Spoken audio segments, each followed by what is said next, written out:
حضرت عثمان غنی رضی اللہ تعالیٰ عنہ کا محاصرہ کر لیا گیا، اور یہ خلافت کا آخری آپ کا دور ہے۔ 82 سال کی عمر تھی اس وقت آپ کی، اور یہ تاریخ کا دردناک باب ہے کہ حضرت عثمان غنی پر 40 دن تک پانی بند رہا۔ وہ ایک منصوبہ تھا، 3 لوگ 3 مختلف شہروں سے چلے، مصر سے، کوفے سے اور بصرے سے، 1,000 آدمی لے کر، اور مدینہ المنورہ میں پہنچ کر کے حضرت علی المرتضیٰ سے ملے، ام المومنین سیدہ عائشہ سے ملے، کبار اصحاب سے ملے۔ تو جو انہوں نے کہا تو انہوں نے ان کو کہا کہ نہیں، ایسی کوئی بات نہیں، فرمائش کر کے واپس بھیج دیا۔ حضرت عثمان غنی رضی اللہ تعالیٰ عنہ پر اقربا پروری کا الزام عائد کیا تھا، تو انہوں نے کہا کہ کوئی ایسی بات نہیں ہے۔ پھر یہ تھا کہ آپ نے کم عمر گورنر، کم عمر لوگ مقرر کیے، تو حضرت عثمان نے کہا کہ حضرت اسامہ بھی تو کم عمر تھے، حضور نے ان کو اگر مقرر کیا ہے تو یہ تو مثال ہمارے سامنے موجود ہے۔ لیکن یہ ایک منصوبہ تھا، اس منصوبے کے تحت یہ 3 جگہوں سے لوگ آئے تھے۔ وہ 3 دن کی مسافت کے بعد پھر تینوں واپس آ گئے، تو یہ ایک سوالیہ نشان ہے کہ تینوں کیوں واپس آ گئے، کوئی ایک تو نہ آتا نا۔ تو یہ سب طے شدہ منصوبہ تھا، اور پھر انہوں نے مدینہ المنورہ کو گھیر لیا، اور جس طرح سے بلوائیوں نے حالات پیدا کر دیے۔ سیدنا علی المرتضیٰ رضی اللہ تعالیٰ عنہ تو شہر مدینہ سے باہر تشریف لے گئے تھے، اور اپنے بیٹوں امام حسن اور امام حسین رضی اللہ تعالیٰ عنہ کو حضرت عثمان غنی کے دروازے پر مقرر کیا تھا کہ ان کو ضرر نہ پہنچنے دینا۔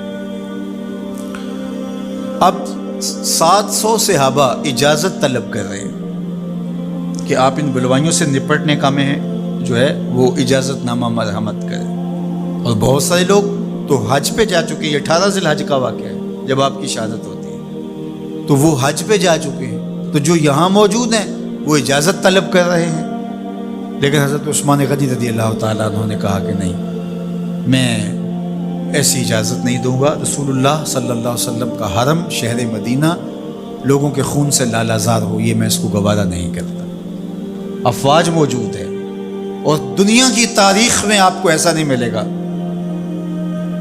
کہ اتنی بڑی حکومت کسی کے پاس ہو اور وہ خود گھیر لیا جائے، اس کا پانی بھی بند ہو جائے، اور وہ حکم دے کہ نہیں، میرے لیے آپ ایک قطرہ بھی خون نہیں بہائیں گے۔ بلکہ آپ کے غلاموں نے جب تلواریں اٹھا لی تو آپ نے فرمایا کہ میرا حکم ہے کہ تم تلواریں نیچے رکھو، بلکہ میں تمہیں یہ آفر دیتا ہوں کہ جو غلام لڑے گا نہیں اور یہ میرے صحت کرتا ہے وہ آزاد ہے۔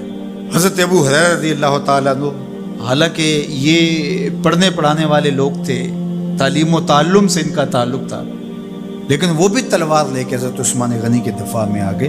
لیکن حضرت ابو ہریرہ رضی اللہ تعالیٰ عنہ کو بھی حضرت عثمان غنی روک دیتے۔ مالک بن اشتر کہنے لگا کہ ہم آپ کی دستبرداری کے خواہاں ہیں، آپ خلافت سے دستبرداری اختیار کر لیجیے۔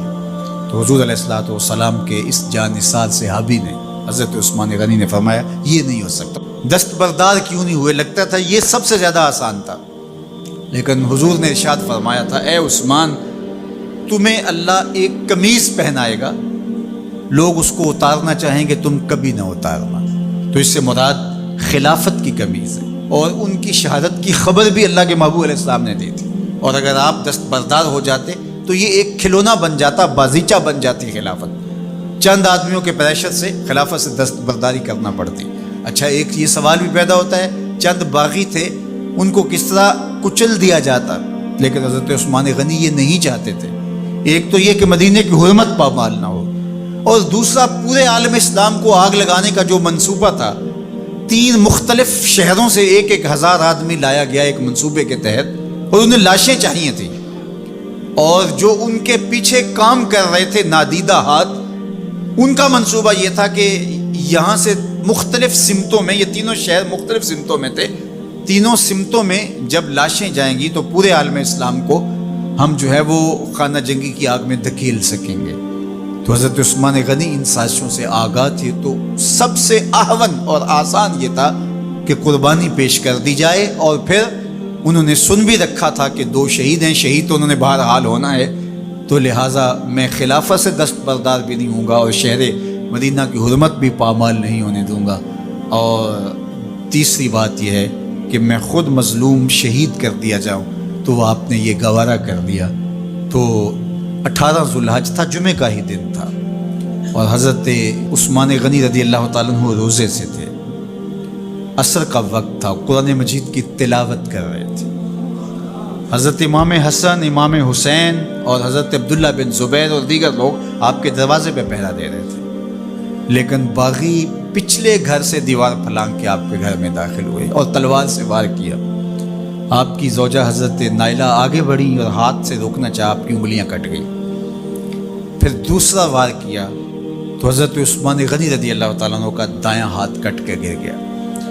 حضرت عثمان غنی رضی اللہ تعالیٰ عنہ نے افسوس کیا اور کہا کہ تم نے وہ ہاتھ کاٹ دیا جس سے میں وحی کی کتابت کیا کرتا تھا۔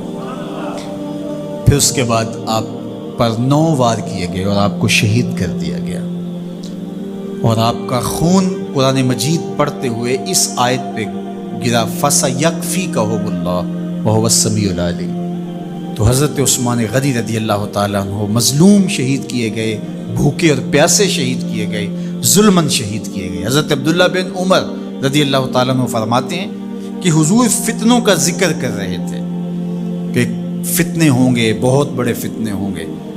تو ایک شخص نے چادر اوڑھی ہوئی تھی اور وہ مجلس واعظ کے قریب سے گزرا جہاں حضور کچھ ارشاد فرما رہے تھے، تو آقا کریم نے اشارہ کر کے کہا اس دن یہ شخص حق پہ ہوگا۔ عبداللہ بن عمر کہتے ہیں کہ میں اٹھا اور جا کے دیکھا تو وہ حضرت عثمان تھے۔ تو میں نے حضرت عثمان کے چہرے کو پکڑ کے تھوڑا سا حضور کی جانب کیا اور میں نے کہا حاضہ حضور، یہ اللہ کے محبوب، میں ہاں یہی، جب فتنے ہوں گے تو فرمایا یہ حق پہ ہوگا۔ تو حضرت عثمان غنی رضی اللہ تعالیٰ عنہ حق کی راہوں کے مسافر، جنہیں حضور کی زبان سے شہید کہا گیا، اور شہید کسی کا انجام ہوتا ہے، تو حضور نے فرمایا یہ شہید ہوگا۔ شہید وہی ہوتا ہے جو بحالت ایمان اس دنیا سے راہ خدا میں اپنی جان قربان کرے۔ فرمایا فَإِنَّمَا عَلَيْكَ نَبِيٌّ وَصِدِّيقٌ وَشَهِيدَانِ، اے پہاڑ رک جا، تو جانتا نہیں تیرے اوپر اللہ کا ایک نبی ہے، ایک صدیق ہے اور 2 شہید ہیں۔ تو حضرت عثمان غنی رضی اللہ تعالیٰ عنہ عظمتوں کے مینار، اللہ اکبر۔ تو یہ حضرت عثمان غنی رضی اللہ تعالیٰ عنہ کا یہ کارنامہ تھا کہ آپ نے اپنی جان پیش کر کے امت کو جو ہے وہ فتنوں سے محفوظ کر لیا اور امت کو بچا لیا۔ حضرت عثمان غنی رضی اللہ تعالیٰ عنہ پہ کروڑوں رحمتیں، کروڑوں سلام۔ ہم آپ کی عظمت کو سلام پیش کرتے ہیں۔